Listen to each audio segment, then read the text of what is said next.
Тем временем спасатели готовятся к паводку и предстоящему пляжному сезону. В Сыктывкарском бассейне «Орбита» прошли республиканские соревнования по спасательному многоборью на воде. На старт вышли 7 команд из пожарных и спасательных подразделений региона. Участники соревновались в различных этапах. Спасали пострадавшего на глубине, погружались под сетку, управляли надувной лодкой. Все подробности у Анастасии Тюрниной. Бассейн организаторы соревнований разделили на зоны. В каждой свое задание. Всего их 7. Первое – спасение пострадавшего на воде. На глубине более 3 метров спасателей ждал водолаз. Важно было правильно оказать ему помощь, в том числе транспортировать наверх. Одно неправильное движение может привести к печальным последствиям. Вот почему так важно отработать всю технику на берегу еще до начала пляжного сезона. Следующее упражнение – это проплытие под водой на дальность. То есть команде необходимо нырнуть на дно. На дне находятся жетончики. Эти жетончики находятся через каждые 2 метра. Забрать жетончик самый дальний и, не всплывая, вернуться в стартовый створ. Ныряние на дальность, правильная подача спасательного конца Александрова – это такое средство, которое представляет собой тонкий корабельный трос. Обычно он сделан из полипропилена, не тонет. На конце специальная петля, которую нужно накинуть на тело утопающего.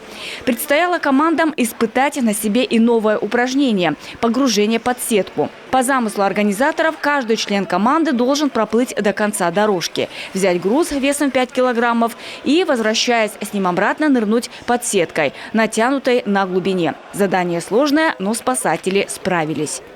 С каждым годом усложняются этапы. Всегда есть туз в рукаве организаторов проведения соревнований.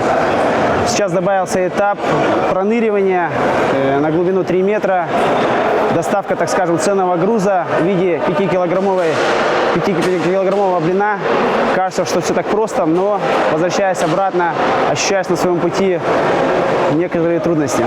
Тяжело, максимально тяжело, но мы всегда настроены только на победу. Спасибо организаторам проведения соревнований. Самым зрелищным традиционно стало управление спасательной надувной лодкой. Ее нужно было опрокинуть, а после забраться обратно на нее и продолжить движение по назначенному курсу. За квадрат 3 минуты. За квадрат вышли! С элементами на воде встречаемся очень часто, так как в летнее время у нас различные происшествия на воде происходят. Это и водолазные работы, также дежурство на пляже. Поэтому эти соревнования, я считаю, для нашей деятельности необходимы.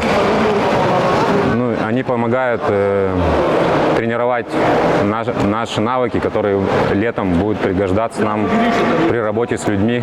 Судьи прохождение дистанции оценивали строго. Штрафные баллы назначали даже на касание буйков, выход за границы обозначенной зоны и потерю весел.